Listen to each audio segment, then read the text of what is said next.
नमः। ओम अखण्डमण्डलकारं व्यक्तं येन चराचरं तद्वदं दर्शितं येन तस्मै श्री गुरुवे नमः। गुरु ब्रह्मा गुरु विष्णु गुरुदेव महेश्वरा गुरु साक्षात् परम ब्रह्म तस्मै श्री गुरुवे नमः।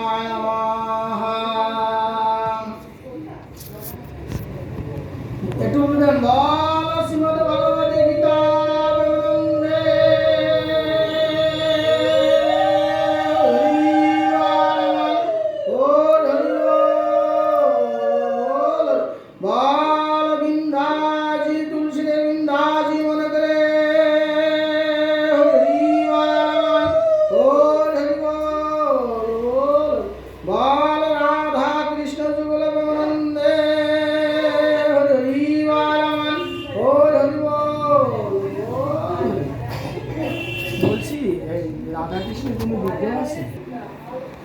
ओम श्री परमात्मने नमः। श्रीमद् भगवद् गीता प्रथम अध्याय अर्जुन विषाद युग धृतराष्ट्र उवाच धर्मक्षेत्रे कुरुक्षेत्रे समवेतयुयोत्सव मामक पाण्डवोच्चैव किमकुतव सञ्जय। ধৃতরাষ্ট্র বললেন, হে সঞ্জয়, ধর্মভূমি কুরুক্ষেত্রে যুদ্ধ বিলাসী আমার এবং পাণ্ডুপুত্রগণ একত্র হয়ে কি করবে? ধৃতরাষ্ট্র সঞ্জয়কে বললেন, ধৃতরাষ্ট্র অন্ধর কারণে সেই বেদব্যাসের কাছে প্রার্থনা করলেন, যখন কুরুক্ষেত্র যুদ্ধ শুরু হয়, তখন যুদ্ধ শুরু হবে, সব প্রস্তুতি শুরু হয়ে গেছে, তখন ধৃতরাষ্ট্র বললেন, বেদব্যাসকে বললেন, দেখেন আমি তো অন্ধ, আমার ছেলেরা এবং যারা যারা যুদ্ধক্ষেত্রে আসে যুদ্ধ করবে, আমি তো দুই নয়নে সব দেখতে পাবো না, আমি তো একটু কর্ণে তো অন্তত শ্রবণ করতে পারবো, আমাকে সেই অন্তত আপনি ব্যবস্থাটা করে দিন, কেন আমি এতই অভাগা, আমার দুটো নয়ন নেই, আমি কি করব? তখন তার মন্ত্রী সঞ্জয়কে বেদব্যাস দিব্যচক্ষু দান করবে। দিব্যচক্ষু যার আছে সে এখানে বসে পৃথিবীর বিশ্ব ব্রহ্মাণ্ডে কি হচ্ছে সে সব কিছুই বলতে পারে। তখন সঞ্জয়কে বেদব্যাস দিব্যচক্ষু দান করবে। তখন এবার ধৃতরাষ্ট্র সঞ্জয়কে বললেন, হে সঞ্জয়, ধর্মভূমি কুরুক্ষেত্রে যুদ্ধ বিলাসী আমার এবং পাণ্ডুপুত্রগণ একত্রিত হয়ে কি করছে? দুই পক্ষে ধর্মক্ষেত্রে যুদ্ধতে গিয়ে এখন কি করতে আছে সেই বিবরণটা তুমি আমাকে বলো। সঞ্জয় উবাচ দৃষ্টাতো পাণ্ডবনিকং দুর্যোধনাস্তা আচার্য সমঙ্গম রাজা বচন ব্রবীত। সঞ্জয় বললেন, সেই সময় রাজা দুর্যোধন ব্রু আকারে সজ্জিত পাণ্ডব সেনাদেরকে দেখে দ্রোণাচার্যের কাছে গিয়ে এই কথা বলবে। পাণ্ডব সেনাদেরকে দেখে কে বললেন? দুর্যোধন গোল আকৃতি করে সব ওনার সৈন্যরা যারা এসে সব গোল আকৃতি হয়ে দাঁড়িয়ে গিয়ে দ্রোণাচার্যের কাছে গিয়ে এই দুর্যোধন বললেন, কি বললেন? ওম ওম পশ্চাৎ পাণ্ডবপুত্র আচার্য মহি চম রুদুপদা পুত্রন্তব শিষ্য ধীমাতা। হে আচার্য, আপনার বুদ্ধিমান শিষ্য দ্রুপদপুত্র দৃষ্টমূল্য দ্বারা গ্রহ আকারে রচিত পাণ্ডুপুত্রগণ এই বিশাল সৈন্য সমাবেশ অবলম্বন করুন। তাহলে কুরুক্ষেত্রে এত সৈন্য এসেছে, বিশাল সৈন্য, এগুলোকে আপনি অবলম্বন করুন, আমি বলছি আপনি কর্ণে শ্রবণ করুন। অত্র সুরামহাবেশা ভীম অর্জুন সমসা যুধে যুজোরদান্নং বিরাট চ দ্রুপদচ্চ মহারথায় দৃষ্টকেতু চতিকান কাশীরাজ বীর্যবান পুরুজিতি কুন্তির উদচ্চ চৈব নরপুঙ্গ যুদ্ধ অন্ন বিক্রান্ত উত্তম যা বীর্যবান সুভদ্রা দ্রৌপদীচ্চ সর্বৈরা মহারথায়। এই সেনার মধ্যে মহাধনুর্ধর এবং যুদ্ধের পারসঙ্গ ভীম অর্জুন সমকক্ষ পরাক্রমশালী যোদ্ধারা রয়েছেন। মানে ভীম অর্জুনের মতো যারা যেসব দুর্যোধন যোদ্ধা আছেন সবাই এখানে একের পর এক যুদ্ধে যারা এসছেন উপস্থিত, কেউ কারো থেকে কমা নয়, সবাই যুদ্ধে বিষাদ মানে পারদর্শী। যেমন সাহিত্যিক বিরাট মহারথী রাজা দ্রুপদ দৃষ্টকেতু চেতিকান বীর কাশীরাজ পুরোজিত কুন্তরী ভোজ নরশ্রেষ্ঠ শৈব বলশালী যুদ্ধমন্য বীর্যবান উত্তম রাজা সুপুত্র পুত্র অভিমন্যু এবং দ্রৌপদীর পঞ্চপুত্র, এরা সকলেই মহারথী। এসব কথাগুলো সঞ্জয় কাকে বললেন? ধৃতরাষ্ট্রকে বললেন। অকামান্তং নিষ্ঠং যে তদ্নিভূতং বিজত্তম নায়কম সন্ন্যস্য সংঘাতং প্রাণ ব্রহ্মীতে। হে ব্রাহ্মণ কুলশ্রেষ্ঠ, আমাদের পক্ষে সকল সেনাপ্রধান আছেন, আপনি তাদের নামগুলো আমি জেনে নিন। আমাদের পক্ষে কারা কারা আছে আমি তাদের নামগুলো আমি বলছি, সেগুলো আপনি জেনে নিন। আপনার অগ্রগতির জন্য সৈন্যদের মধ্যে সকল সেনাপতি আছেন, তাদের নাম আমি বলছি। ভবানস বিমর্ষ কর্ণচ্চ কৃপাদচ সমুদ্রঞ্জয় অসত্তম বিকন্নচ্চ সম্দত্ত চৈবাচ। আপনি পিতামহ ভীষ্ম, কর্ণ যুদ্ধজয়ী কৃপাচার্য এবং সেই রূপ অশ্বত্থামা বিকন্ন এবং সোমদত্তের পুত্র ভূমি শ্রবা। মানে আমাদের পক্ষে এরা সবাই যুদ্ধ করতে এসেছে। অন্যস্য বহসুরা মদত্তে তেজ জীবিতাঃ নানা শাস্ত্র প্রহরণা সর্বে যুদ্ধ বিরাসদা। এছাড়া আমাদের জন্য জীবন দিতে প্রস্তুত নানা প্রকারে অস্ত্র শস্ত্রধারী সুসজ্জিত অনেক যুদ্ধ আছে, তারা সকলে যুদ্ধ বিরাসদ। মানে এছাড়াও মানে মেন মূল যুদ্ধ যারা যারা এসছে তাদের ছাড়াও সমস্ত রাজ্যবর্গগণ আমাদের পক্ষেই যুদ্ধ করতে এসেছে, কিন্তু পঞ্চপাণ্ডবদের পক্ষে কেউ আসেন নাই। অকান্তং বলং ভীম ভীরক্ষিতাম কোশলং তত্ত্বেদং বলং ভীম ভীরক্ষিতাম। পিতামহ ভীষ্মের দ্বারা রক্ষিত আমাদের সেনা সর্বপ্রকারে অজয় এবং ভীমের দ্বারা রক্ষিত ওদের সেনা জয় করা সহজ। ওদের পক্ষে পরিচালনা করছে কি পিতামহ ভীষ্ম, আর পঞ্চপাণ্ডবদের যুদ্ধ পরিচালনা করছে কি ভীম। এখন বলছে আমাদের যে সৈন্য সেনা আছে ওরা আমাদের কাছে কিছুতেই পারবে না, আমরাই জয় হব। অয়েনুষ সর্বেষু যথা ভাগ বহিস্তায় বিমোদস্যন্ত ভবন্ত সর্বৈহি। তাই আপনারা সকল সৈন্য সময় প্রবেশরে স্বস্বরূপে উপস্থিত হয়ে সুনিশ্চিতভাবে পিতামহ ভীষ্মকে সর্বদিক থেকে রক্ষা করুন। মানে সকল সৈন্যরা পিতামহ ভীষ্মের চতুর্দিক থেকে ঘিরে আছে। এগুলো কেউ কাকে বলছেন? সঞ্জয় ধৃতরাষ্ট্রকে বললেন। কুরুকুলের প্রতাপশালী প্রবৃদ্ধ পিতামহ তখন দুর্যোধনের হৃদয়ে হর্ষ উৎপন্ন করে উৎসর্গে সিংহনাদ করে শঙ্কর ধ্বনি করলেন। এবার কি করল পিতামহ ভীষ্ম? প্রথমত যুদ্ধ আরম্ভ শুরুতে শঙ্কর ধ্বনির মাধ্যমে যুদ্ধ আরম্ভ হবে। যখন পিতামহ ভীষ্ম শঙ্কর ধ্বনি করলেন, দুর্যোধনের হৃদয়ে বিদীর্ণ করলেন। দুর্যোধনের হৃদয় বিদীর্ণ। দেখুন, অন্যায় সে যত বড় ক্ষমতাশালী হোক,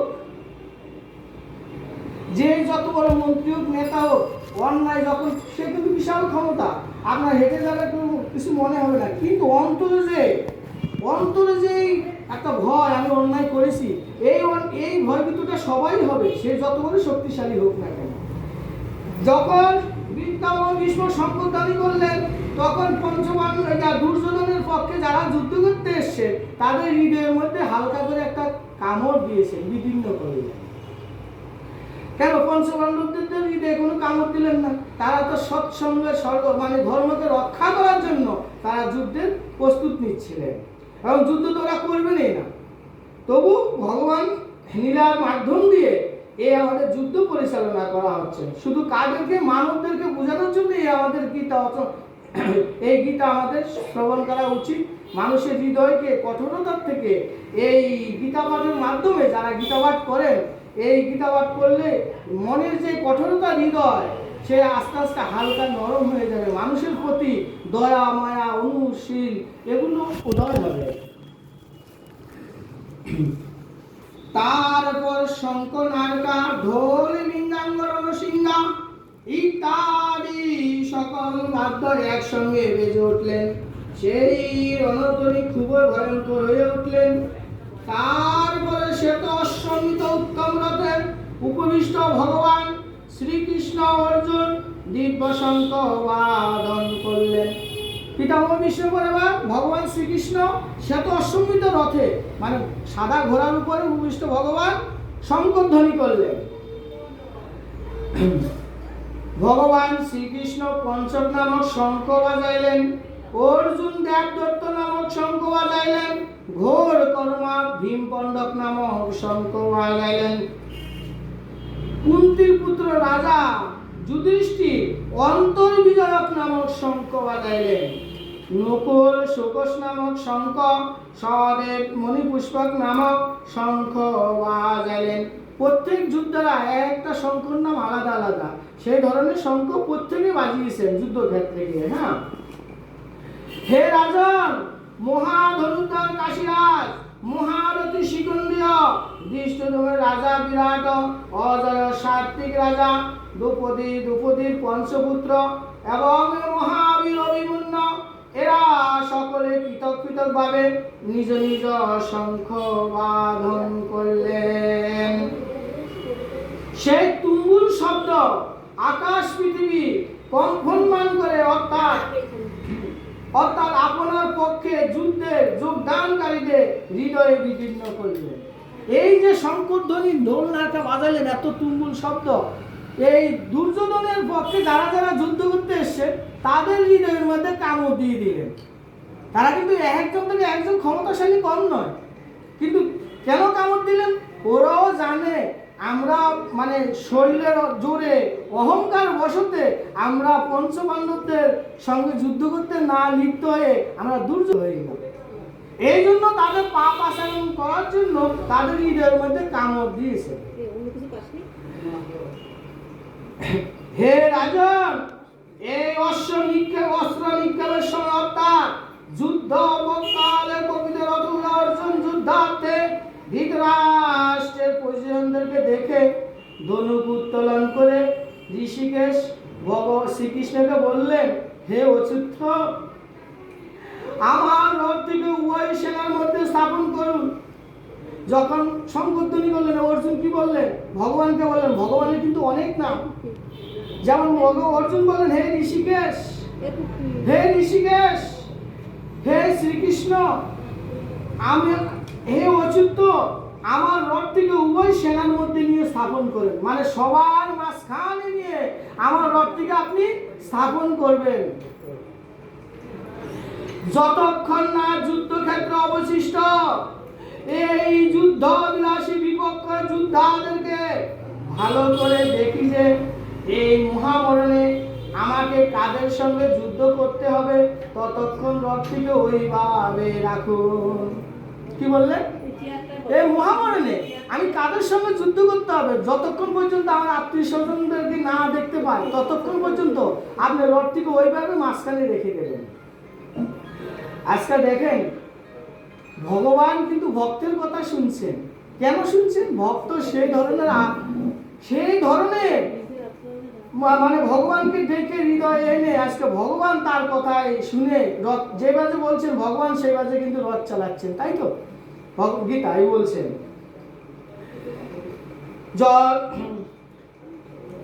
এই মহামরণে আমি কাদের সঙ্গে যুদ্ধ করতে পারি, সবাইকে আমি দেখতে চাই, ভগবানকে বলছে। দুর্বুদ্ধি দুর্যোধনের হিতাকাঙ্ক্ষী যে সকল রাজ্যবর্গগণ এখানে সমবেত হয়েছে, সেই সকল যুদ্ধার্থীকে আমি দেখতে চাই। অর্জুন কি বললেন? দুর্বুদ্ধি, মানে দুর্যোধনের তো সদ্বুদ্ধি নাই, সে তার প্রতি তো দয়া মায়া নাই, তার হৃদয়ে তো ভালোবাসা নেই, সেটা রাজার অহংকার নিয়ে সে বেঁচে আছে। এই জন্য অর্জুন কি বললেন? আমি দুর্যোধনের হিতাকাঙ্ক্ষী মানে কি? সমস্ত আত্মীয় বর্গগণ যারা এসছেন আমি সবাইকে দেখতে চাই।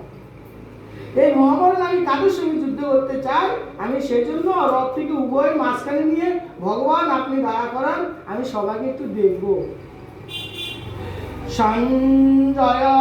সঞ্জয় বললেন, হে ধৃতরাষ্ট্র, অর্জুন এই রূপ বলায় শ্রীকৃষ্ণ দুই পক্ষের সেনার মধ্যে ভীষ্মদ্রোণ এবং অন্যান্য রাজ্য ও বর্গের সামনে উত্তম রথটিকে স্থাপন করে বলল, হে পার্থ, এই যুদ্ধের সমবেত কৌরবদেরকে তুমি দেখো।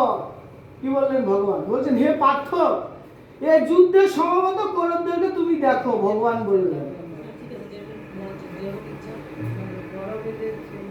ততক্ষণে পিতা পুত্র অর্জুন, সেনাবাহিনী অবস্থানকারী পিতৃবর্গগণ, পিতামহগণ, আচার্যগণ, মাতুলগণ, ভাতৃগণ, পৌত্রগণ, পৌত্রিকগণ, মিত্রগণ, শ্বশুরগণ, সুদৃশ্যগণকে লক্ষ্য করলেন।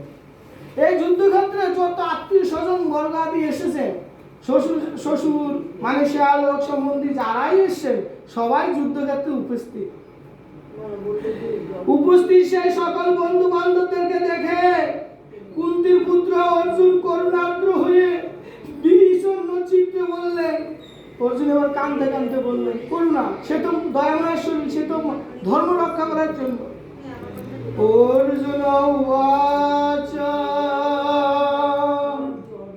অর্জুন বললেন, হে কৃষ্ণ, হে যুদ্ধক্ষেত্রে সমবেত যুদ্ধবিলাসী স্বজনদেরকে দেখে আমার অঙ্গ পতঙ্গ অপসন হচ্ছে, মুখ শুকিয়ে যাচ্ছে, এই শরীর কম্পন হচ্ছে, রোমাঞ্চ হচ্ছে, গান্ডীব ধনুক হাত থেকে পড়ে যাচ্ছে, ত্বকে জ্বালাবোধ করছে, মন যেন ঘুরছে, তাই আমি আর দাঁড়িয়ে থাকার সামর্থ্য পাচ্ছি না। ভগবান অর্জুন কাকে বললেন? ভগবানকে বলছেন, এদেরকে দেখে আমার গায়ে জ্বালাবোধ করছে, ত্বক জ্বলছে, মাথা ঘুরছে, আমি দাঁড়িয়ে থাকার মতো সামর্থ্য নেই। হে ভগবান, আমি কি দেখছি? আমি কাদের সঙ্গে যুদ্ধ করব? হে কেশব, আমি অশুভ লক্ষণ সকল দেখছি এবং যুদ্ধে স্বজনদেরকে হত্যা করে আমি কোনো মঙ্গল দেখছি না। এবার অর্জুন কি বললেন? আমি যদি আত্মীয় স্বজনদেরকে যুদ্ধ করে হত্যাই করে দেবে, এটা আমার মন হচ্ছে, অর্জুনের মন বলছে। আপনারও তো মন বলতে পারে, আপনি যদি ভালো মানুষ হন তখন কি বলবেন? আমি এই যুদ্ধ করতে চাই না, আমি কারোর সঙ্গে ঝগড়াঝাটি করতে চাই না। ভালো মানুষরা তাই বলে তো। আর অর্জুন তো ভালো, সে তো কখনো আত্মীয় স্বজনদেরকে বধ করে বাঁচতে চাচ্ছেন না। আচার্যগণ, পিতৃবর্গণ, পুত্রগণ, পিতামহগণ, মাতুলগণ, শ্বশুরগণ, পৌত্রগণ, শেয়ালকগণ এবং অন্যান্য আত্মীয়গণ উপস্থিত রয়েছেন, মানে সবাই তো এখানে উপস্থিত। আমি তাদের সঙ্গে যুদ্ধ করব। হে মধুসূদন, আমাকে বধ করলে অথবা তোলঙ্কর রাজ্যের জন্য আমি কোনো মতেই এদেরকে বধ করতে চাই না। অতএব এই পৃথিবী রাজত্ব তো কথাই না।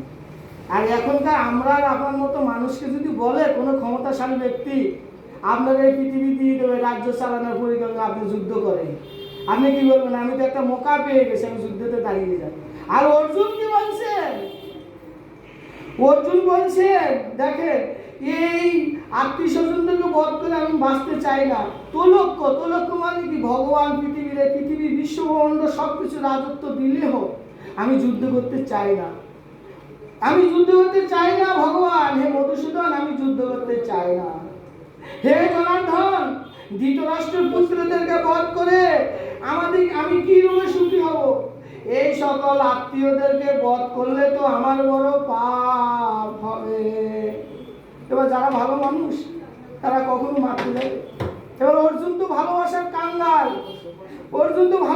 কাঙ্গাল, সে বলছে আমি আত্মীয় স্বজন থেকে মারলে তো আমার বড়ই পাপ হবে। আর ভগবান কি বলছেন তার বিপরীত, তাই শুনুন। হে মাধব, দুর্যোধনের স্বজনদেরকে পরিজনদেরকে বধ করা আমার উচিত নয়, কেননা নিজ কুটুম স্বজনদেরকে বধ করে আমি কি রূপে সুখী হব। যদি লোভে ভ্রষ্টচিত্র হয়ে এরা কুলনাশ হতে উৎপন্ন ক্ষয়ক্ষতি এবং স্বজনদেরকে সঙ্গে বিরোধনে কোনো পাপ দেখছি না। কিন্তু হে জনার্দন, কুলনার জনিত কুপরিমাণ জেনেও আমরা কেন এই পাপ হতে নিবৃত্ত থাকবো না? আমরা বুদ্ধিমান, আমরা জ্ঞানীমান, মানে যুদ্ধক্ষেত্রে সমস্ত পুরুষগণ মারা যাবে, স্ত্রীগণ থেকে যাবে, তাহলে আমরা বুদ্ধিমান হয়েও কেন এই পাপ কাজে লিপ্ত হচ্ছি? অর্জুন ভগবানকে প্রশ্ন করলেন। এবার ভগবান কি বলবেন আস্তে আস্তে সেই উত্তরগুলো পেয়ে যাবেন। কুলক্ষয়ে সনাতন কুল ধর্ম নষ্ট হয়। ধর্ম নষ্ট হলে সমস্ত কুলে পাপ ছড়িয়ে পড়ে। কুলক্ষয় কাকে বলছি? যারা আমরা মাতৃভাষা করি বেজন্মা তৈরি হয়, এরা যদি উৎপন্ন হয় সংসারে, তাহলে আমাদের এদের দ্বারা যদি শ্রাদ্ধ তর্পণ পিণ্ডদান করায়, সাত পুরু আমাদের আরো নরকে নির্বাসিত হবে। যেটা এখন বর্তমানে এখন শুরু হয়ে গেছে। দেখেন বিয়ে বার্তা করে নিয়ে এসে কোনো গোত্র তোলা নেই, কিছু নেই, সিঁদুর টেনে নিয়ে চলে আসছে। এই আমাদের কলির যুগ আস্তে আস্তে যত দিন যাবে তত পাপে পরিণত হবে। গুরুজনদেরকে সম্মান দিবে না কেউ, মানি লোককে কেউ সম্মান করবেন না। কলি স্পষ্টভাবে গীতা ভাগবতে লেখা আছেন। এখন ভগবান বলছেন কুলক্ষয়ে সনাতন কুল ধর্ম নষ্ট হয়। ধর্ম নষ্ট হলে আমাদের কুলকে পাপ ছড়িয়ে দেবে। হে কৃষ্ণ, অত্যন্ত পাপ বৃদ্ধি পেলে কুল স্ত্রীগণ দুষ্ট চরিত্র হয়। হে বাৎসল, কুল স্ত্রীগণ দুষ্ট হলে বন্য সংকর উৎপাদন হবে। মানে যে গৃহে অত্যন্ত পাপ তৈরি হয়ে গেছে, সেই গৃহের বৌমারা কারো কথা শুনবে না, সংসারে কোলাহল থাকবে, শান্তি থাকবে না, স্বামীর কথা টোটালি মানবে না, কেন ওদের পাপ সংসারে এত পরিমাণে পাপ বৃদ্ধি হয়ে গেছে। বন্য সংকর উৎপাদন হলে কুলঘাতকদের এবং কুলকে নরকগামী করে এবং শ্রাদ্ধ তর্পণ হতে বঞ্চিত হয়ে পিতৃপুরুষগণ অর্ধগতিতে প্রাপ্ত হবে।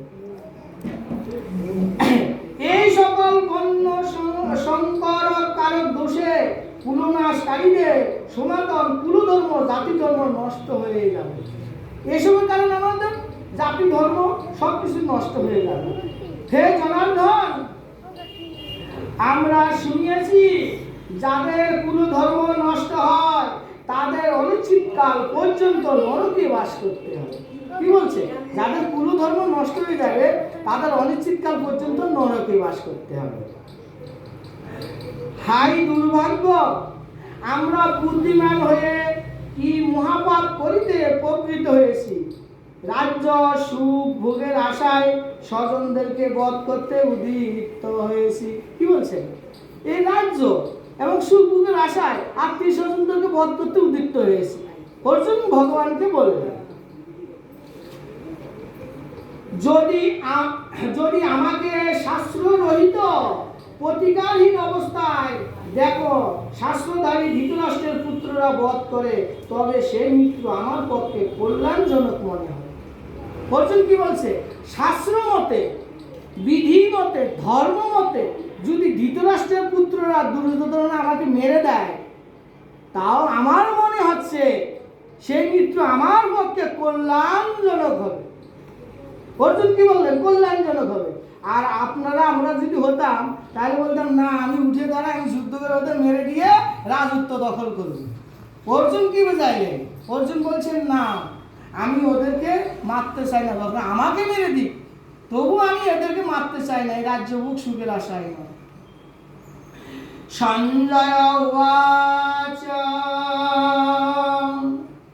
সঞ্জয় বললেন, রণভূমিতে শোকের উদ্বিগ্ন চিত্রে অর্জুন এই কথা বলে ধনুর্বাণ ত্যাগ করে রথের মধ্যে উপবেশন করলেন। এবার অর্জুন ধনুর্বাণ ত্যাগ করে রথের মধ্যে বসে পড়লেন।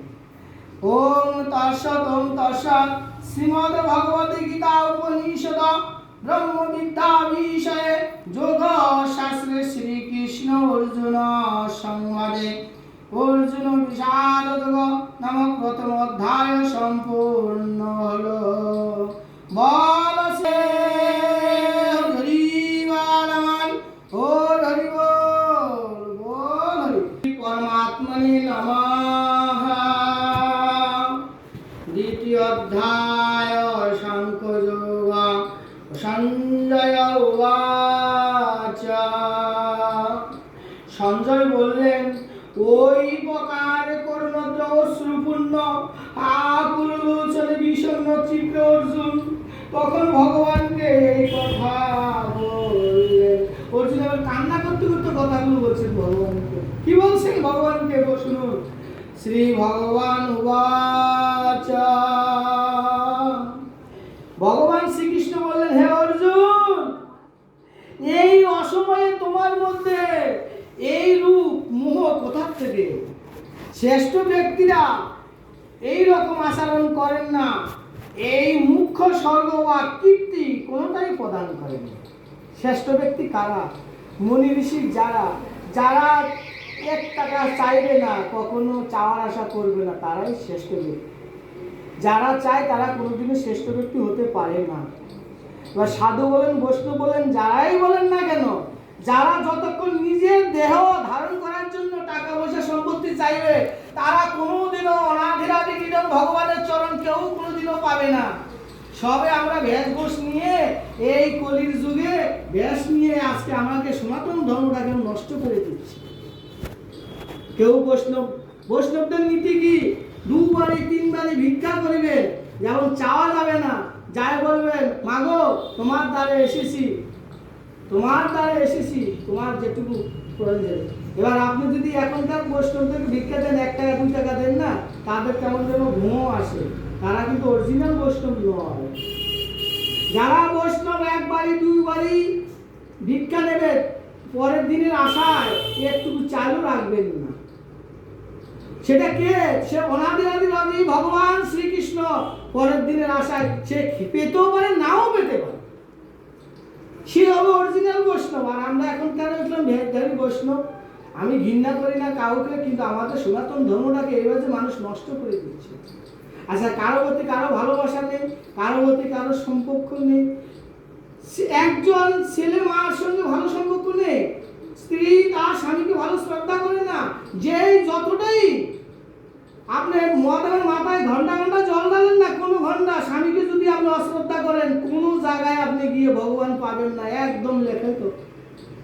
একজন সন্তানের পিতা মাতাকে যদি শ্রদ্ধাভক্তি না করে, সেই সন্তান যতবারে অনুষ্ঠান করুক, যতবারে কিছু, ওই দান বৃথা,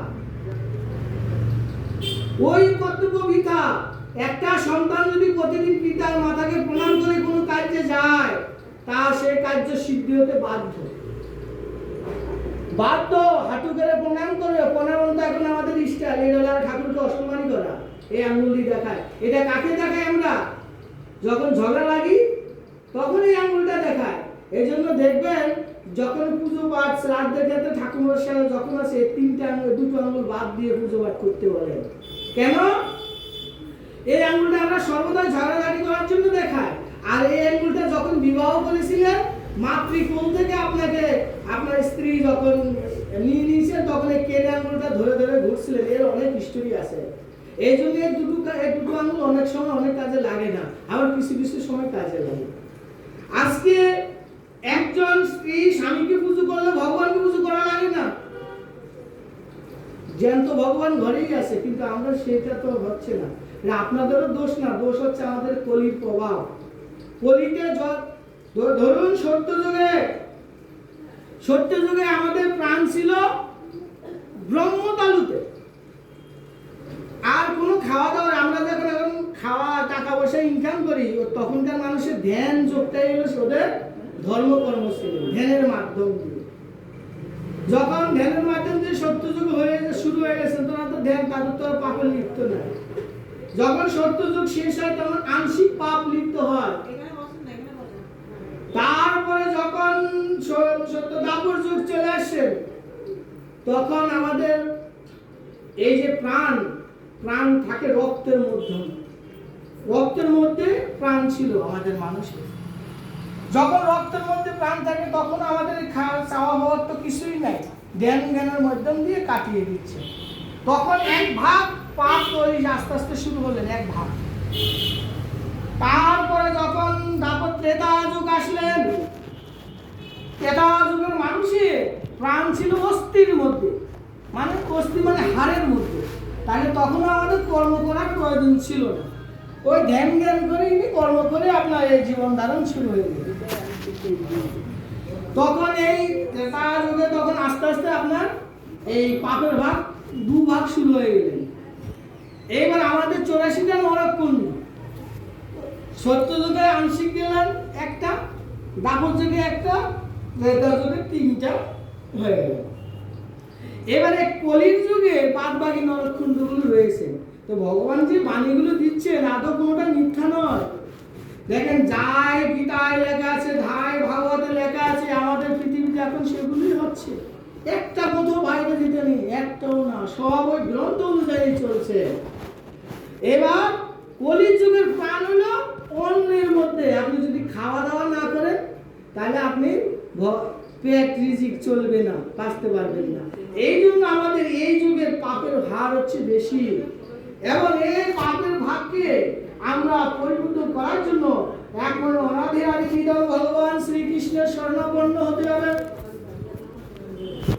তখন ভগবান শ্রীকৃষ্ণ বলে, হে অর্জুন, এই অসময়ে তোমার মধ্যে মোহ করতে হবে। শ্রেষ্ঠ ব্যক্তি মুনি ঋষি যারা, তারা দেখবেন একটা মশাকেও মারে না, তাদের শীত নয় গরম নয় কিচ্ছু নাই। ওরা যদি আপনার এই আঙুলটা কেটেও যায়, ও বলবে, শব্দ বলবে না, বলবে না এটা আমার আঙুল, ভগবানের খেলা, ভগবানের নীলা। আর আমরা মানবরা যদি একটু কেটে যায়, কত ডাক্তার, কত কিছু, কত বৌদ্ধ, কত কিছু নিয়ে দৌড়াদৌড়ি করি। আর যারা ঋষি, যারা তপস্যা, তাদের গায়েও লাগে না, তার কর্মফলেও অনুযায়ী তার সেটুকু হয়ে গেছে। সুতরাং হে অর্জুন, কি ভাব আশ্রয় করো না, তোমার এটা শোভা পায় না। হে পরমতপ, হৃদয়ে তুচ্ছ দুর্বলতা পরিত্যাগ করে যুদ্ধের জন্য উদ্যত হও। অর্জুনকে বলছে ভগবান, কি বলছে? তোমার হৃদয়ে যে দুর্বলতা এসেছে, এটাকে তুমি পরিত্যাগ করে যুদ্ধের জন্য উদ্যত হও। অর্জুন উবাচ, অর্জুন বললেন, হে মধুসূদন, আমি কিভাবে পিতামহ ভীষ্ম এবং দ্রোণাচার্য গুরুদেবের দ্বারা বাণ আদি দ্বারা যুদ্ধ করব? কারণ হে হরিসূদন, এরা তো উভয় আমার পূজনীয়। অর্জুন কি বললেন? পিতামহ ভীষ্ম দুর্যোধনেরও ঠাকুর দাদু, পঞ্চপাণ্ডব অর্জুনেরও ঠাকুর দাদু। রাজগুরু দ্রোণাচার্য, সে রাজার মানে দুই পক্ষের গুরুদেব। সে কি করে? অর্জুন বলছে, আমি এই গুরুজনের বিরুদ্ধে আমি বাণটা কি করে নিক্ষেপ করব, আমাকে বলুন। ভগবান কি বলছেন এবার শুনুন। তাই মহান অর্জুন বলছেন কি, আবার বলছে, তাই অর্জুন বলছে, মহান গুরুজনদেরকে হত্যা না করে আমি ইহলোকে ভিক্ষান্ন উদর পূরণ কল্যাণকরক মনে করি। কারণ গুরুজনদেরকে বধ করলে তো সুসন্নিত সিক্ত ধন সম্পদ কাম বস্তু বিষয় ভোগ সকলে তো আমি ইহলোকে ভোগ করব। কি বলছে? এই মহানুভব গুরুজনদেরকে আমি হত্যা করতে পারবো না। হত্যা যদি আমি করেও থাকি, এই সমস্ত গুরুজনদেরকে হত্যা করে আমি ইহলোকে কি ভোগ করব? এই ইহলোকে ভোগ করছে কি? ধন সম্পত্তি, টাকা পয়সা, কাম বস্তু, এগুলো আমি ইহলোক মানে কি পৃথিবীকে বোঝাচ্ছে। ইহলোক কাকে বোঝাচ্ছে? এই পৃথিবীকে বোঝাচ্ছে। আমি এই পৃথিবীতে এগুলো ভোগ করব, পরজন্মে তো প্রভু আমি আর কিছুই করতে পারবো না। ভগবানকে অর্জুন প্রশ্ন শুনে দিলেন, যুদ্ধ করা বা না করা এর মধ্যে কোনটি আমার পক্ষে শ্রেয়?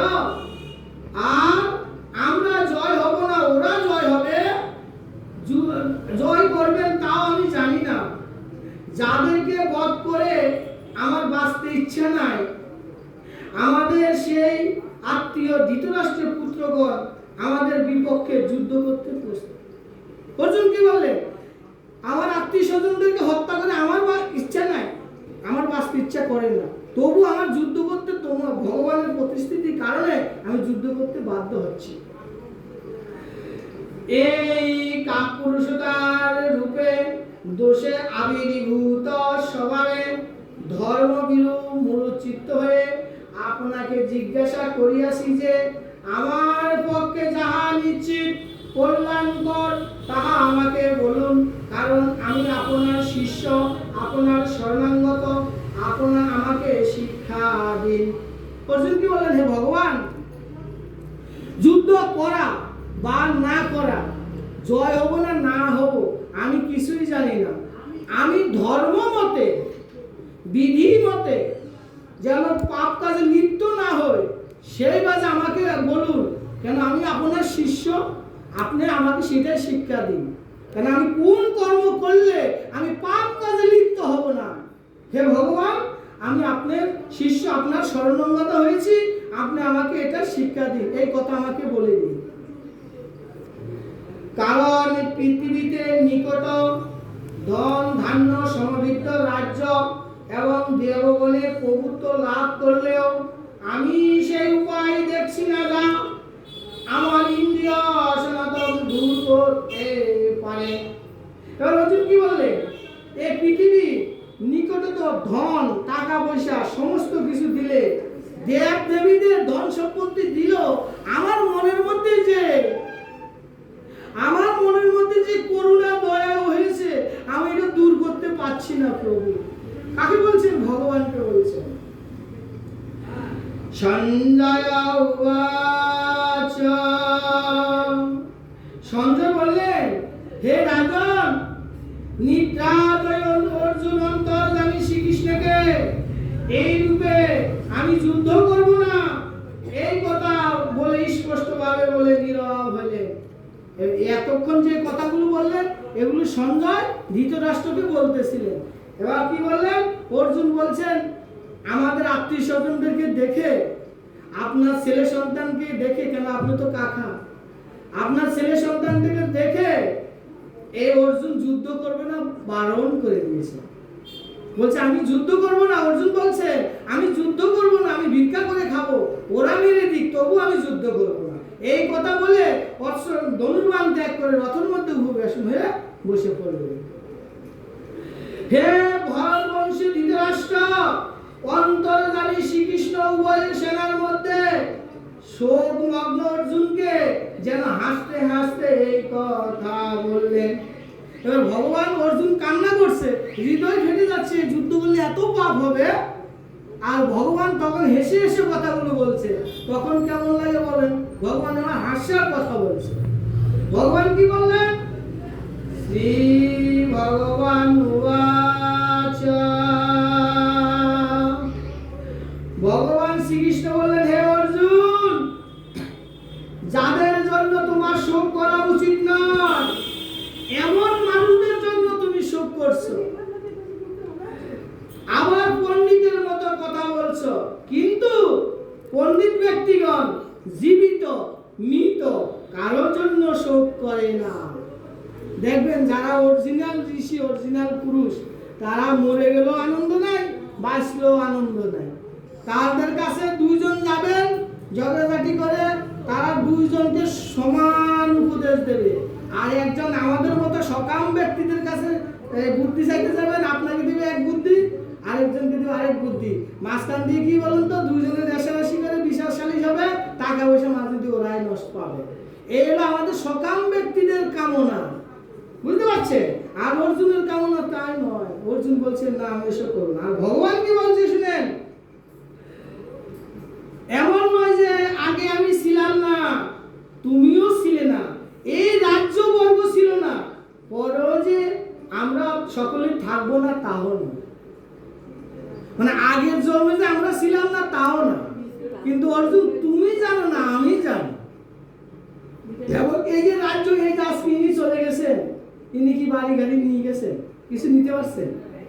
বাড়ি রয়ে গেছে, এই যে সূর্য উঠছে আবার ডুবছে, যে প্রকৃতির সময়টাও রয়ে গেছে, নিয়ে যেতে পারেন না তো কিছু? পারছি কিছু? নিয়ে যেতে পারেনি। তখন এই জন্য বলছে, আগের জন্মে তুমিও ছিলে, আমিও ছিলাম, এই পৃথিবী গাছপালা রাজ্য সবকিছু ছিল, কিন্তু তুমি সেটা জানো না, আমি সেটা কিন্তু জানি না।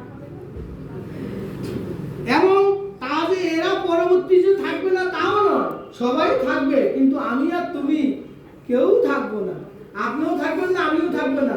বিধি বিধান যখন যাকে যখন লিখেছে তখন সে মৃত্যু হবে, তার আগে কোনো মানব তাকে মৃত্যু করতে পারবে না। ধর্ম এমনই একটা জিনিস, আপনি ভয়কে ছেড়ে দিন। আপনাকে ভগবান যেই জায়গায় লিখেছে ওই জায়গায় গিয়ে আপনি মৃত্যুবরণ করবেন, আপনি সেই জায়গায় মারা যাবেন। আদার্স অন্য কাউকে কোথায় আপনাকে কেউ মারতে পারবে, কোথায় মারতে পারবে না। কেমন ছিল মানে ভগবান, ভগবানের দোষ কেউ দেবে না। হয় করবে বাইক অ্যাক্সিডেন্টে মারা গেছে, নাই বলবো মুখে 100 মারছে আর মরে গেছে, নাহলে বলবে ওই গাছে উঠেছে পড়ে গিয়ে মরে গেছে। দোষ কার? গাছে উঠার। কিন্তু ভগবান লিখে দিয়েছে তুই অমুক সময় অমুক টাইমে তুই গাছে উঠবি, সেখান থেকে পড়ে তুই মারা যাবি। দেখেন অনেকে তো গুলি করে, গুলি করার পরে বন্দুক এখান থেকে ওখান দিয়ে বেরিয়ে যায়, তারপরে কিন্তু সে বেঁচে যায়। বেঁচে যায় না? বেঁচে যায় তো। আর অনেকে দেখেন গুলিটা শব্দ শুনলে ওখানে হাতটা করে মরে যায়, কেননা তার বিধান ওখানে লেখা রয়েছে। এই জন্য আমাদের একমাত্র ভয় কাকে পেতে হবে? অনাদি আদি বিধান ভগবান শ্রীকৃষ্ণকে ভয় পেতে হবে। তার আরাধনা, তার জ্ঞান, তার সমালোচনা, তার গুণকীর্তন আমাদের করতে হবে। আমাদেরকে পৃথিবীতে পাঠিয়েছে তার জন্য, আমরা কিন্তু তা করি না, আমরা তা করি না।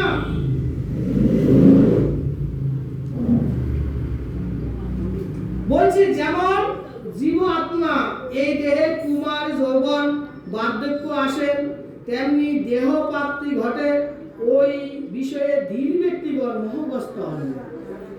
আচ্ছা বলুন তো আপনার কি যৌবনটা আপনি যে বাল্য অবস্থাকে ধরে রাখতে পারছেন? পারছেন না। যৌবন অবস্থা ধরে রাখতে পারছেন? পারেন না। বৃদ্ধ অবস্থাকে ধরে রাখতে পারবেন? পারবেন না। তো ওই জন্য ভগবান বলছে ওই বিষয়ে ধীর ব্যক্তিরা কোনোদিনও মোহগ্রস্ত হন না, চিন্তা করেন না। ধীর ব্যক্তি কাকে বলছে? দেখেন একটা শব্দ মানুষকে কত রকমের ব্যবহার করে। ধীর ব্যক্তি হচ্ছে যার বুদ্ধি জ্ঞান সবকিছু ভগবানের লয় শুরু হয়েছে, তাকে ধীর ব্যক্তি বলে।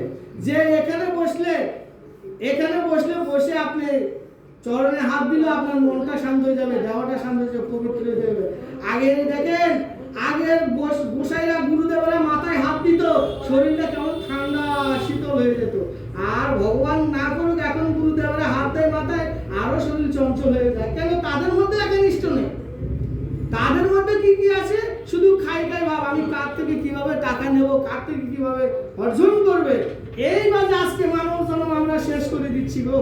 এই দুর্লভ মানব জন্ম বারবার হয় না। আজকে দেখেন এই দুর্লভ মানব জন্ম এসেও আমরা কিন্তু কুকর্ম করে বেড়াচ্ছি। কিসের জন্য? অর্থর লোভে, টাকা পয়সার লোভে। আমরা আজকে মা বাবাকে দেখছি না, আত্মীয় স্বজনকে দেখছি না, কোন একজন গরিব মানুষকে দেখছি না। এখন তো বাবা কি যোগ এসেছে, রাস্তায় অ্যাক্সিডেন্ট হলো কেউ কারো ধরে না, কেন? ধরলে ভেসে যাবে তো। আর ভগবান কি বলছে? কাউকে বিপদে দেখলে সেখানে তুমি গিয়ে উপরে গিয়ে সহযোগিতা করো, তাকে তুমি সেখানে গিয়ে সুস্থতা করো, সে কি খাবে কি পাবে। আর এখন কোন যুগ এসে গেছে, ওকে ধরলেও মহাবিপদ। তবু ভগবান বলছে সৎ পথে থেকে, এই যে এখানে পাবেন এক্ষুনি আসবে, সৎ পথে থেকে তুমি যদি মৃত্যুবরণ করো তাও তুমি স্বর্গ লাভ করবে। সৎ পথে থেকে যদি মৃত্যুবরণ করো তাহলে তুমি স্বর্গ লাভ করবে। এই জন্য কি বলছে?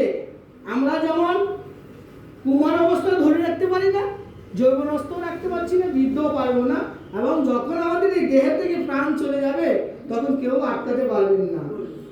হে কুন্তীয়, শীত গ্রীষ্ম এবং সুখ দুঃখ প্রদানকারী ইন্দ্রিয় বিষয়ে সংযোগ ও উৎপত্তি ও বিনাশী, অতএব অত্যন্ত সুতরাং হে ভারত তুমি এ সকল সহ্য করো।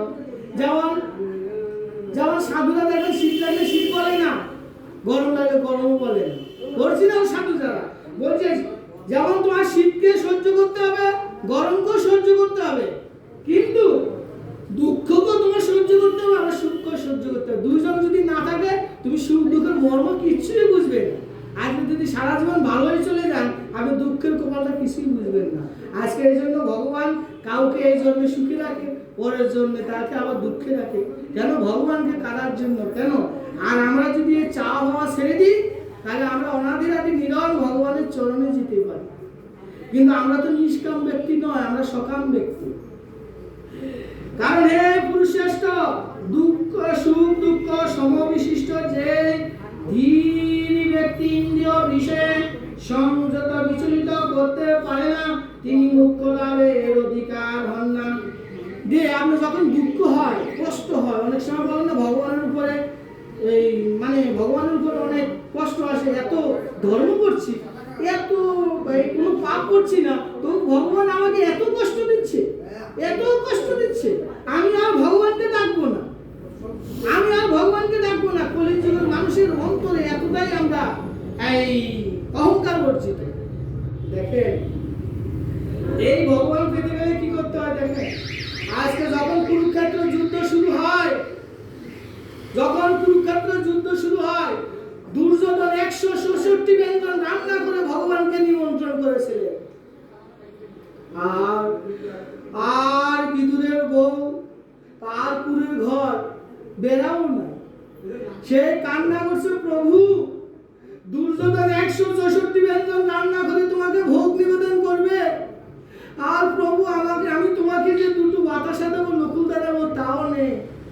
আমার ঘরে দুটো লম্বা আছে, তুমি এত ভালো মন্দ খাওয়া রেখে কি তুমি আমার ঘরে আসবে? আর দুই নয়ন ধারা অবিরাম ঝড় জল করছে, আর ভগবানকে বলছে, ভগবান তুমি কি আমাকে আসবে? দুর্যোধনের 164 ব্যঞ্জন রান্না রেখে তুমি আমার কাছে কি রম্ভা খেতে আসবে? আমাদের কলার নাম কিন্তু রম্ভা।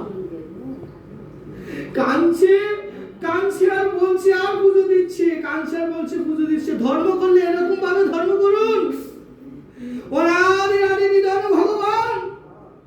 তখন মায়ে এসে ভিতরের পিছনে বসে কলার জোগা খাচ্ছেন, কলার জোগা, আর ভিতরে রম্ভা থালাই দিচ্ছে। যদি ধর্ম করতে হয় এরকম ধর্ম করুন, ভগবানের চরণকে পাবেন। আর আমরা আজকে পুজো দিতে বসে কি করি? ঠাকুরের আসনে বসে কি করি? এই আমার ছেলেটা কোথায় গেল, নাতিটা কোথায় গেল, ওই উনাকে ভাত চাপা দিয়েছি, ঠাকুরকে একটুখানি নকুল দানা দিয়ে আজকে আমরা চলে যাই আবার রান্না করে। আমরা কি শান্তি পাবো? বলেন, আমরা শান্তি পাবো? আজকে সেই দুর্যোধন অহংকার করেছেন, কি করেছেন গো? অহংকার করেছেন।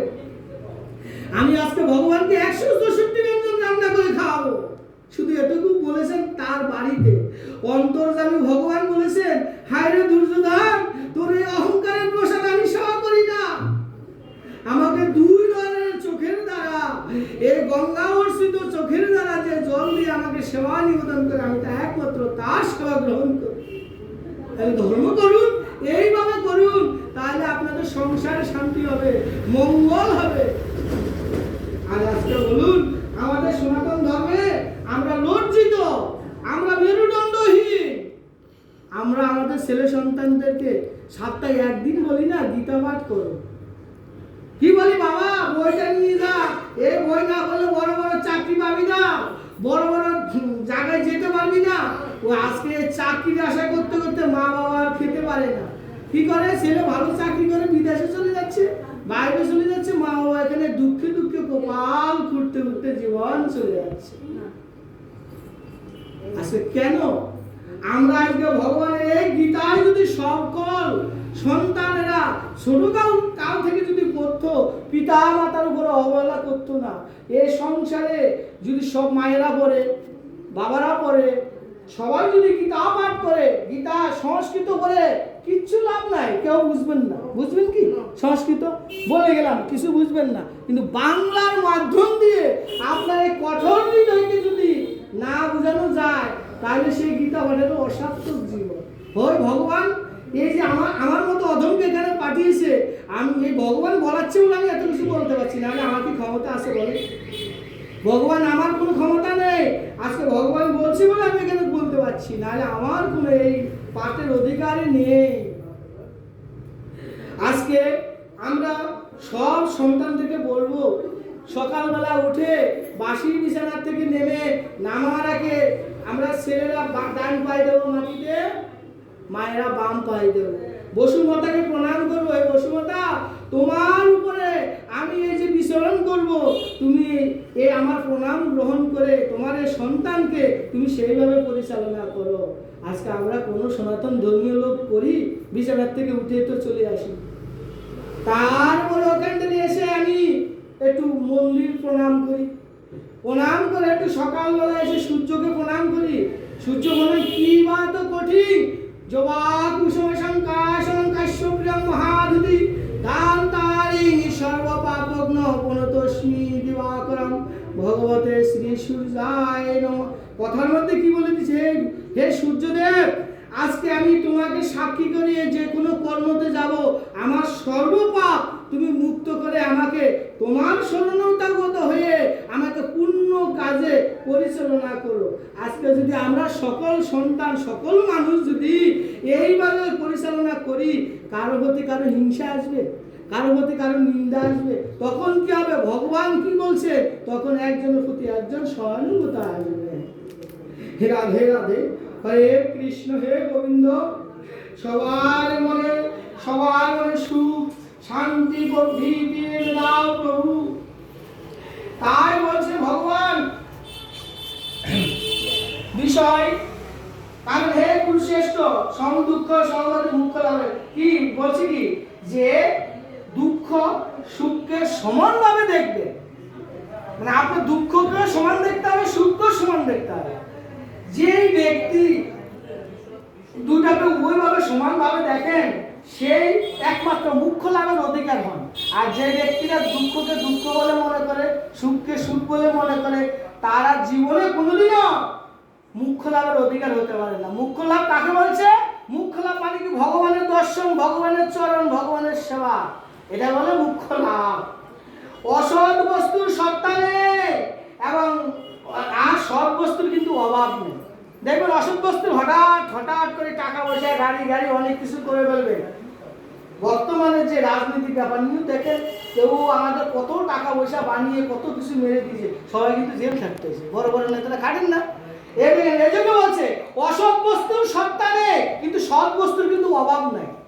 আপনি কষ্ট করে কাজ করবেন, ধরুন আপনি কোনো পাপ করেননি, একটা কর্ম করেছেন, আপনার মনটা আমার স্বাধীন, আমি এই কর্ম করেছি, আমার মন তো সঠিক, আমি তো পাপ করি না, তাহলে আপনি সেই জায়গাটা সঠিক হলেন। আর অন্যরা কি বলছে, না ইনি পাপ করেছেন, ইনি কর্ম করেছেন, একে মারো, এখানে ধরো। আপনি ওখানে যদি মারো খান, চড়ো খান, অসম্মানিত হন, তবু আপনার জয়। দেখবেন অনেক জ্ঞানী ব্যক্তিরা, শ্রেষ্ঠ ব্যক্তিরা কিছু সময় ঝগড়াঝাটি অশান্তি করলে হয় একবার কি দুবার কথা বলবে, তৃতীয়বার কথা বলবে না, মাথা নিচু করে চলে আসবে। কেন? ওখানে যদি কথা বলতে যায় তাহলে তার মুখটাও নষ্ট, বাক্যটাও নষ্ট। দেখেন আগের দিনের মানুষ বলতো, বাবা এই 1 বিঘা জমি তোমাকে দিয়ে দিয়েছি, 1 বিঘা জমি তোমাকে দিয়ে দিয়েছি, ওইটাই দলিল হয়ে গেছে। আর এখন 1 বিঘা জমি দলিল করে রেকর্ড করে ছাপা দিতে আঙুল দেওয়ার পর ইয়া করে ওনাকে আপনি কিন্তু দিয়ে দিছে। আর যখন ওনার লোক আবার সুরাও বলছে না, আবার ওই জমির জন্য উল্টো আবার কেস করছে। এই তো চলছে, তাহলে আমরা সুখ পাবো কোথায়? এই জন্য বলছেন, তাই ধনের সমস্ত, তাই এই অসৎ বস্তুর কিন্তু সত্তা নেই, আর সৎ বস্তুর কিন্তু অভাব নাই। যে এই সত্তা যে কর্ম করবে সেটা কিন্তু ধিকি জ্বলবে, আস্তে আস্তে জ্বলবে, আস্তে আস্তে সিঁড়ি হয়ে কিন্তু সে উপরে উঠে যাবে। এমনই ধর্ম আমাদের সনাতন। তাই হে অবিনাশী জানবে, যার দ্বারা এই পৃথিবী জগৎ পরিব্যাপ্ত হয়ে আছেন, তার অবিনাশী বিনাশ করতে কেউ সক্ষম নয়। এই বিশ্বব্রহ্মাণ্ড পৃথিবী যার দ্বারা পরিচালিত হয়ে আছে, এই পৃথিবীকে কেউ ধ্বংস করা সহজে পারবে না, কেউ পারবে না। অবিনাশ্বর অপ্রাণের নিত্য স্বরূপ জীব আত্মা, এই সকল শরীরকে বিনাশীল বলা হয়। তাই হে ভরতবংশী অর্জুন, তুমি যুদ্ধ করো। বলছি এই আত্মার জন্য মায়া দয়া করো না। এই যে উনি মরে গেছে, আমরা তো সবাই অনেক কান্নাকাটি করি, কান্না করে একদম উচিত নয়, চোখের জল ফেরানো উচিত না। ওনাকে আনন্দ স্বরূপ শঙ্কর উলুধ্বনি গান বাজনা গাড়ি এবার যে সুন্দর করে ওনাকে গীতা পাঠ মাধ্যম এসব দ্বারা শ্রদ্ধার সঙ্গে কাজ করে তাকে ভগবানের চরণে নিবেদন করে। ভগবানের কাছে বলতে হবে, প্রভু আজকে যে আমরা শ্রাদ্ধেতে যেসব মন্ত্রগুলো পাঠ করছি, কি বলছে ভগবান? অমুক পুত্র অমুক দেব সমান অমুক অমুক দাস শ্রী বিষ্ণুর প্রীতি কাম অমুক প্রেত অমুক এই বস্ত্র দান শ্রী বিষ্ণু যথাসম্ভব গোত্র নামের ব্রাহ্মণ সংযোগ দান।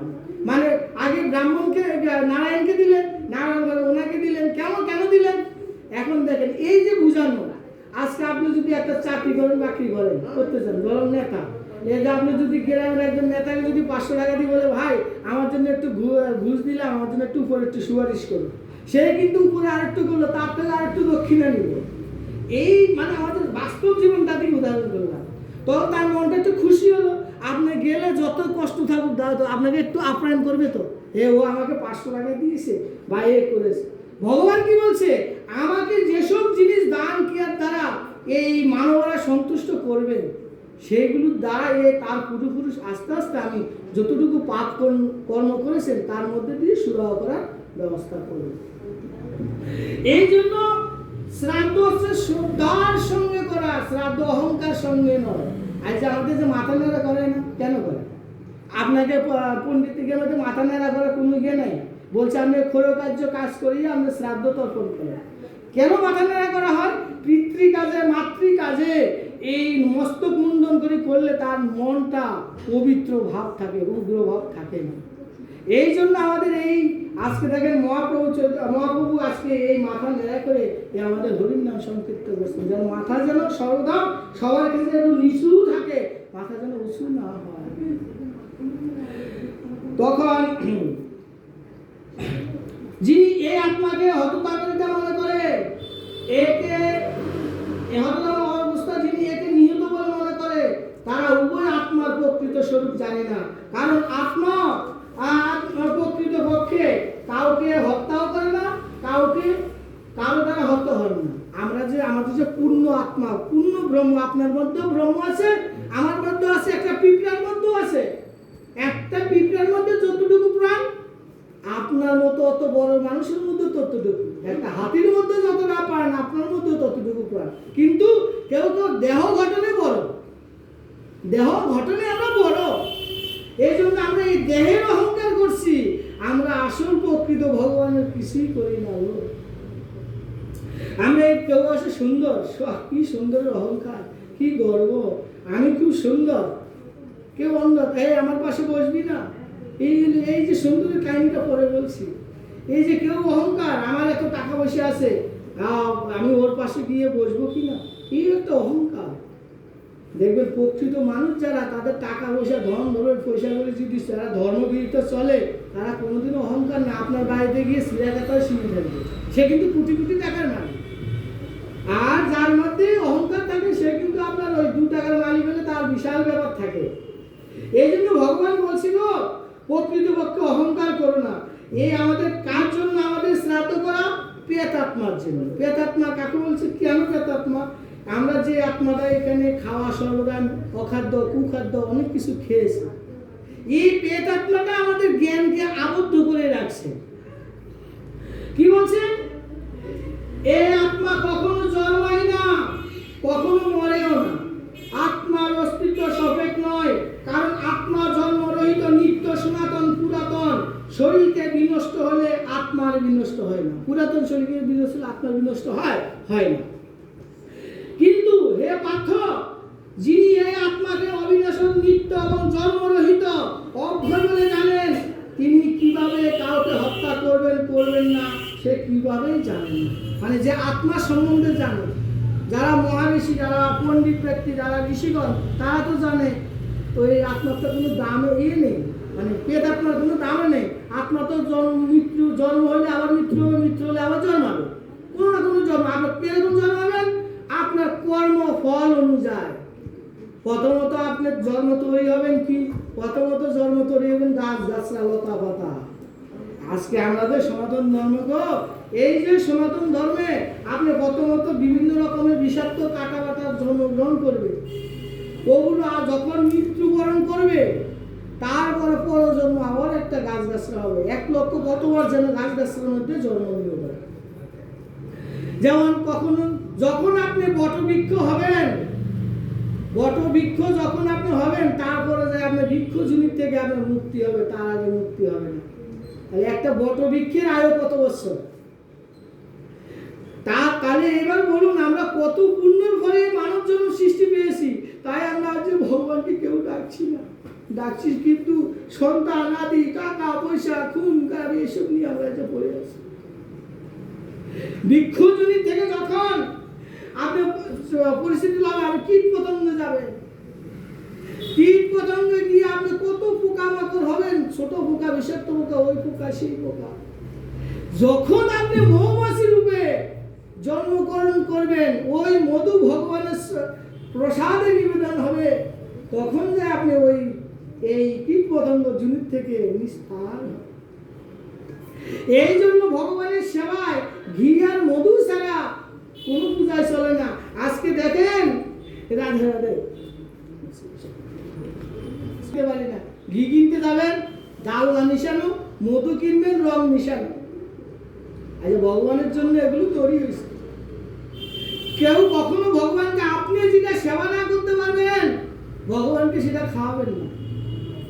আপনি একটা বিস্কুট সেবা করলে ভগবানকে নিবেদন করে খাবেন, কিন্তু টাকা আপনার, পয়সা আপনার, তবু কিন্তু যদি নিবেদন করে না খান, আপনি চোর, আপনি চোর। আমরা ভগবানের কাছে হয় আমরা এই দাদা পুরুষ, আমরা কি আছে লিঙ্গ অন্তরে পুরুষ, তো ভগবানের কাছে আমিও নিয়েছিলে, আপনিও নিয়েছিলেন। একমাত্র পুরুষ হচ্ছে আমি ভগবান শ্রীকৃষ্ণ, আর এই পৃথিবীতে পুরুষ নেই, আর ভগবান সে মহেশ্বর। বুঝতে পারছে? এই জন্য আমরা আজকে এই জায়গায়, এই জন্য পুজো পাঠের ক্ষেত্রে যেটা পারবেন, নিজেরা যেটা সেবা করতে পারবেন, সেটাই ভগবানকে দেবেন। আজকের যুগে কতটা মানুষের অধঃপতন। ধরুন, হয় কেউ মনে কিছু করবেন না, আমি কথাগুলো কিন্তু সত্য কথাটাই বলার চেষ্টা করছি। কিছু কিছু বাড়িতে আসে আপনার জীবিত থাকতে সে ভাত, সরু চালের ভাত খেয়ে গেছে। আমরা এসব পরিস্থিতি পড়ি, তাহলে মানুষ কোথাও জায়গায় পড়বে। সরু চালের ভাত খেয়ে গেছে, যখন মানুষটা মৃত হয়ে যাচ্ছে, তখন রেশন থেকে মোটা চাল কিনে দেয়। আবার কিছু কিছু সময় দেখছি পোকাও তো যাচ্ছে। তাহলে বলেন, মানুষের মন মানসিকতা কত নিচু জায়গায় চলে গেছে। আজকে হরিবাসন বলেন, কীর্তন বলেন, চাল যখন দান করতে হয়, আপনাদের এদিকে হবে না, আমাদের গ্রাম দিকে নিজেরা খায় সরু চাল, ভগবানের যখন কীর্তনে হরিবাসন দান করতে যায়, তখন ঘর থেকে রেশনের চালটা আনিবে। এটা কেউ করবেন না। আপনি যেটা সেবা করেন, ভগবানকে সেটাই সেবা করাবেন। আপনি যদি মোটা খান, আপনি মোটাই খাওয়াবেন, আর না হলে কিন্তু ওই জায়গায় ভগবান অসন্তুষ্ট। আরে ভাই, তুমি খাচ্ছ সরু চাল, আর আমার অনুষ্ঠানের জন্য তুমি মোটা চাল দিচ্ছ, তাহলে কি দান হলো? আজকে আমরা কেন পাই না?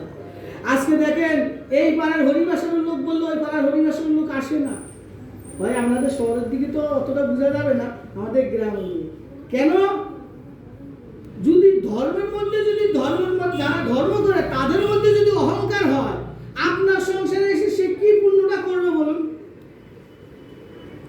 ধরুন, এও হরিবাসনের কীর্তন না, আমিও হরিবাসনের কীর্তন না, এও গান করে, আমিও গান করি, ভালো খোলো বাজায়, মাদলও বাজায়, আর দুই দল, ওনাদের একদল, আমার একদল, দুই দলকে একটা পার্টি নিমন্ত্রণ করলো, একসাথে বসে যদি কীর্তনে করতে না পারলো, তাহলে আপনার সংসারের মঙ্গলটা কি হবে? হ্যাঁ, এবার বাবা কি করতে হয়, আপনার সংসারের জ্বালা যন্ত্রণা, যখন আপনি হরিবাসনে যাবেন, গীতা পাঠে যাবেন, কীর্তনে যাবেন, আপনার বাড়ির মধ্যে যত জ্বালা যন্ত্রণা যা আছে, আপনার বাড়ির দরজা চৌকাঠ পড়াবেন, আর আপনার মনে রাখবেন না। তারপরে যে ভাগবত গীতা পাঠ, ভাগবত পাঠ শুনবেন, আপনার সেই শোনা ভগবান নিশ্চয় আপনাকে সেই জায়গায় সাড়া দেবে। আর যদি ওখানে গিয়ে আপনি এখানে হরিবাসনে গেলেন, কীর্তনে গেলেন, একটা ভাগবত পাঠে গেলেন, অমুকের ছেলেকে দেখছি, অমুকের বউকে নিয়ে চলে যেতে, অমুকের মা দেখছি, অমুকের বউটা খেতে দিচ্ছে না, অমুকের আরে কি কষ্ট গো, আরে তোমার খাইতে দিচ্ছে, এই সমালোচনা করেন যদি গীতা পাঠে, যদি হরিবাসনে বা কীর্তনে, তাহলে আপনার ওখানে যাওয়া না যাওয়া বৃথা। তাহলে এইবার শুনুন একটা কাহিনী, গীতা তো পড়বো, এবার একটু কাহিনী শুনুন। এক শাশুড়ি আর এক বৌমা, দেখেন আগেরকার শাশুড়ি পার্থ, যিনি আত্মাকে আত্মা মানুষের নিত্য এবং জন্মরহিত বলে জানেন তিনি কিভাবে কাউকে হত্যা করে করবেন না। যেমন মানুষ যেমন পুরাতন বস্ত্র পরিত্যাগ করে নতুন বস্ত্র গ্রহণ করে, তেমনি জীবাত্মা পুরানো শরীরগুলোকে ত্যাগ করে অন্যান্য নতুন নতুন শরীর গ্রহণ। আমরা পুরানো জামা ছিঁড়ে গেলে কি পরি নাকি? আমাদের এই দেহের কোনো মূল্য নাই যদি ইন্দ্রিয় না সতেজ থাকে। দেহের মূল্য আছে নাকি বাবু? ইন্দ্রিয় যদি সতেজ থাকে, তোমার তো দেহ অনেক বড়, চোখ যদি না থাকে তুমি কিছু দেখবা? ভগবানের এমনই একটা সৃষ্টি দান, আপনি নাক বন্ধ করে নিঃশ্বাস নেন, কোনো গন্ধ পাবেন কিনা? পাবেন না। আর নাক মুখ বন্ধ করে নিঃশ্বাস নেন, আপনি যে কোনো গন্ধ পাবেন। এই জন্য ভগবান কি করছেন? যার যেখানে যার যেটা কর্ম করা তাকে সে কর্ম করা উচিত। আমরা কিন্তু সেটা করি না। নাকের কর্ম কি? গন্ধ নেওয়া, ভালো মন্দ দুটোর গন্ধ নেওয়া। জিভের কর্ম কি? স্বাদযুক্ত আহার করা, কোন জিনিসটা স্বাদ হবে সেটা জিভে করবে। আপনারা আর অন্য কোনো দ্বারা স্বাদ বুঝতে পারবেন? বলে তাহলে ভগবান কি করে একটা মানুষের মধ্যে কত কিছু সৃষ্টি করে দিয়েছে। কান দিছে শোনার জন্য, কান দুটো বন্ধ করে দিলে আপনি কোনো কথা শুনবেন? তাহলে ভগবান কি জন্য দিছে? এই জন্য দেখুন, মানবকে এত কিছু দেওয়ার পরও মানব তা তো সন্তুষ্ট নয়। চোখ দিছে দেখার জন্য, দাঁত দিছে চিবানোর জন্য। আমরা দাঁত না থাকলে আপনি কিছু ভালো মন্দ খেতে পারবেন? এইটাই বলছে ভগবান। কি বলছেন? এই জন্য বলছেন, হ্যাঁ ভগবান যখন আপনি এই যে কথা আসে বলুন, যেমন মলয়ের দ্বারা দর্পণ আবদ্ধ থাকে। মলয় মানে কি? ধুলাবালি। আর দর্পণ মানে যে কোনো আয়না। এই দর্পণটা আপনি ধুলাবালি থাকলে আপনার চেহারা দেখবেন, তাহলে পরিষ্কার করতে হবে। তেমনি মাতৃগর্ভে দেখবেন, মাতৃগর্ভে জঠায়ুতে একটা হালকা একটা চামড়া কিন্তু সন্তানটাকে ধরে রেখেছে। যতক্ষণ ভগবানের ইশারা না ওই গর্ভত মাতৃগর্ভে যে আবদ্ধ করে রেখেছে, চামড়াটা সরার পরে সে কিন্তু প্রসব হবে, তার কিন্তু সন্তান লাভ হবে। ওটা না সরানো পর্যন্ত তো হবে না। আজকে আমাদের এই দেহের মধ্যে পরম শত্রু হচ্ছে আমাদের মন। এই দেহের ভীষণ শত্রু মন। এই মন কাম কামনা লোভ লালসা ভালোবাসার মাধ্যম দিয়ে আবৃত হয়েছে। এবার এই কাম কামনা লোভ ভালোবাসাকে আমরা ওই যে জ্ঞান রূপী পরমাত্মা তাকে সতেজ করতে হবে। আমরা এই কাম কামনা লোভ লালসাকে ছাড়তে হবে। তাহলে আমরা কোথায় যাবো? অনাদিরাদি ভগবানের চরণে যাব। আর যতদিন বলবেন আমি, আপনি কোনোদিনও ভগবানের দর্শন পাবেন না, কেউ পাবে না। যত আজকে দেখেন বড় বড় দেখেন কি ভগবান কারা হয় জানেন? হয় অতীব খারাপ লোক, আর না হলে কেবলা লোক।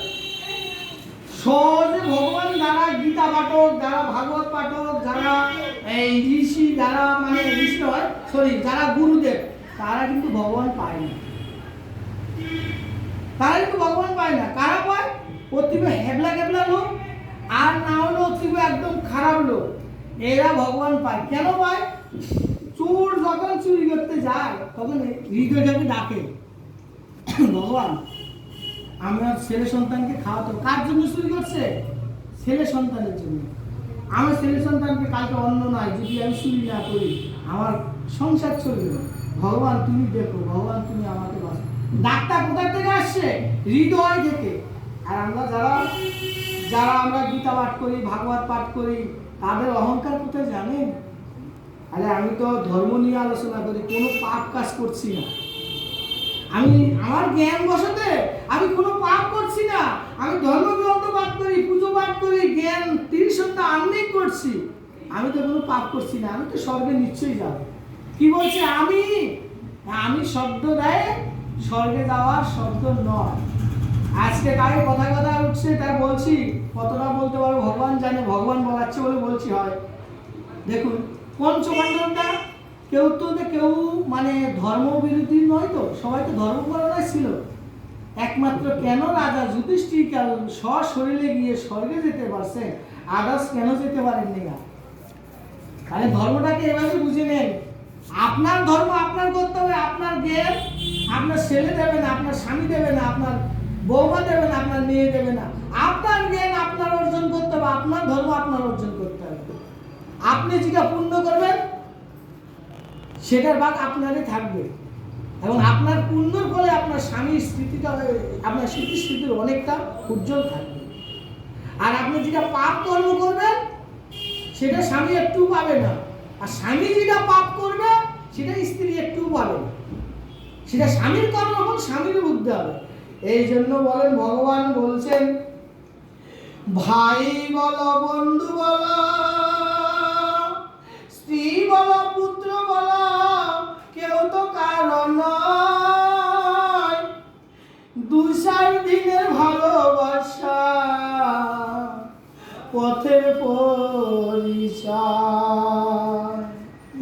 বল রে সবাই বল, রাধে রাধে বল, কলির যুগে কৃষ্ণর নাম পথেরই সম্বল। ভগবান কি বলছে এই গানে? কি বলছেন? আপনি পৃথিবীতে এসেছেন শুধু যাত্রা করার জন্য। যাত্রা, নাটক, সংসারের নাটক। ওই যে মানুষের তো সিনেমা করে, ওই সিনেমা দেখার জন্য লোক অজস্র চলে আসে। আপনাকে সংসারে পাঠিয়েছে, আপনি শুধু যাত্রা করে যাবেন। যাত্রার মধ্যে আপনার যেন ভালো অভিনয়টা থাকে, ভগবানের যেন সবসময় হৃদয়ে অঙ্কিত থাকে। আর আমরা কি করি? ভগবানকে বলি না। আজকে আমরা মায়েদের, আমাদের হিন্দু সনাতন ধর্মের লজ্জা লাগে, কোনো মা কোনো মায়েদের সঙ্গে দেখা করলে বলে কি, ও কাকিমা কেমন আছে? এটা নয়, বলতে হবে রাধে রাধে, কেমন আছেন? হরে কৃষ্ণ, কাকিমা কেমন আছেন? রাধে রাধে, কাকিমা কেমন আছেন? কার নামটা আগে নিছেন? ভগবানকে নিছেন। আর আপনাকে সম্বোধনা কি জানিয়েছেন? আপনাকে কি সম্বোধনা জানিয়েছে? ভগবানের স্বরূপ সম্বোধনা জানিয়েছে। আর আমরা এই কথা যদি বলি, ও বাবা, ও বড় সাধু হয়ে গেছে, তো গোসাই হয়ে গেছে, হে বাবা। এই জন্য ভগবান বলছে, আপনি যাকে দেখেন তাকে আপনি ভগবান ভাবেন, আপনার হৃদয় শুদ্ধ হবে, আপনি আমার চরণ সরাসরি পাবেন। আপনি তখন অহংকার থাকবে না। একটা বৈষ্ণব যারা আসে, যারা অরিজিনালি বৈষ্ণব, তাদেরকে যদি আপনি জল মারেন, কাদা মারেন, নোংরা মারেন, তাও তারা রাখবে না। আর যদি বৈতল্যা বৈষ্ণব হয়, আপনি জল তো একটু গায়ে মাথায় একটু হালকা ধুলো বললে সে মানে রেগে মেগে অনেক কিছু হয়ে যাবে। আগের বৈষ্ণবেরা বাৎসরিক কাজ না যাওয়া পর্যন্ত, কাল ওষুধ না উঠা পর্যন্ত কোনোদিনও দেখিনি। আমরা ছোটবেলায় দেখেছি বৈষ্ণবেরা কারো বাড়িতে ভোগ নিবেদন করত, আর এখন 45 দিন যাওয়ার পরে ভোগ নিবেদন।